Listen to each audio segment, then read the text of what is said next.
Hello बच्चों, let's read this question. The question is, यहाँ पे हमें स्टेटमेंट्स गिवन है और साथ में हमें ऑप्शंस गिवन है, तो हमें ऑप्शंस में से चूज करना है। ऑप्शंस क्या क्या है? Both statement one and statement two are correct, both statement one and statement two are incorrect, statement one is correct and statement two is incorrect, statement one is incorrect and statement two is correct. और statement first यहाँ पे क्या given है? At absolute zero crystal stands to have a perfectly ordered arrangement. और statement second क्या given है? As the temperature increases, the amount of thermal vibration of ions in the lattice sites increases, and when the vibration of a particular ion becomes large enough, it may jump out of its lattice site, causing a point defect. तो यहाँ पे हमें बताना है कि जो statement first और second है ये दोनों करेक्ट है या इनकरेक्ट है। तो यहाँ पे हमारा की कॉन्सेप्ट क्या हो जाएगा? अगर हम बात करें sources of defects in crystal structures की, sources of defects in crystal structures, तो क्या होता है जब टेम्परेचर जीरो होता है, मतलब एब्सोल्यूट जीरो पे जो क्रिस्टल होता है उसकी एक परफेक्टली ऑर्डर्ड अरेंजमेंट होती है। At absolute zero crystal tend to have perfectly ordered arrangement. क्योंकि एब्सोल्यूट जीरो पे क्या होता है, जो पार्टिकल्स होते हैं क्रिस्टल के उनमें मिनिमम वाइब्रेशनल मोशन होता है। At absolute zero particles have minimum vibration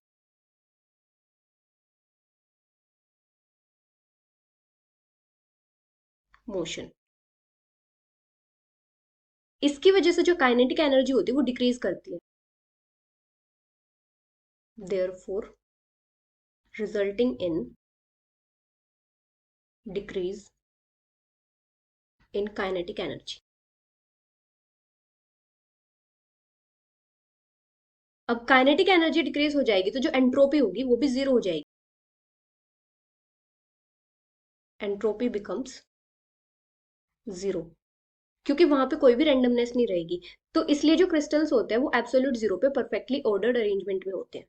अभी क्या होता है, जैसे जैसे टेम्परेचर इंक्रीज करता है तो ये जो ऑर्डर्ड अरेंजमेंट होती है इसमें चेंज आ जाता है।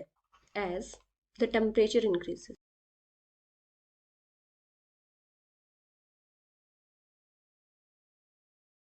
there is a change in the orderly arrangement।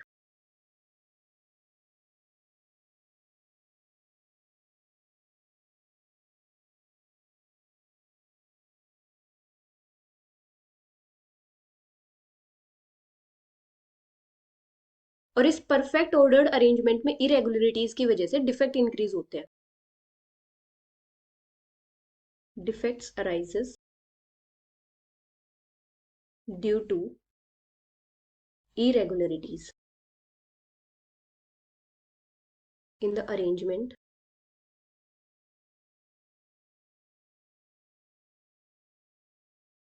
of constituent particles।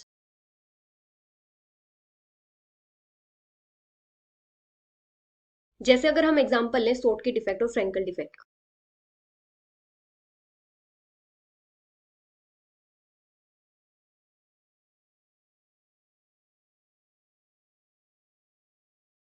तो सोट के डिफेक्ट में क्या होता है, इक्वल नंबर ऑफ कैटायंस और एनायंस मिसिंग होते हैं लेटिस से। मतलब जब टेम्परेचर इंक्रीज होगा तो ये जो कॉन्स्टिट्यूएंट पार्टिकल्स होंगे इनमें वाइब्रेशंस होंगे और वाइब्रेशंस की वजह से ये लूजली बाउंड रहेंगे और क्रिस्टल से इजीली निकल जाएंगे।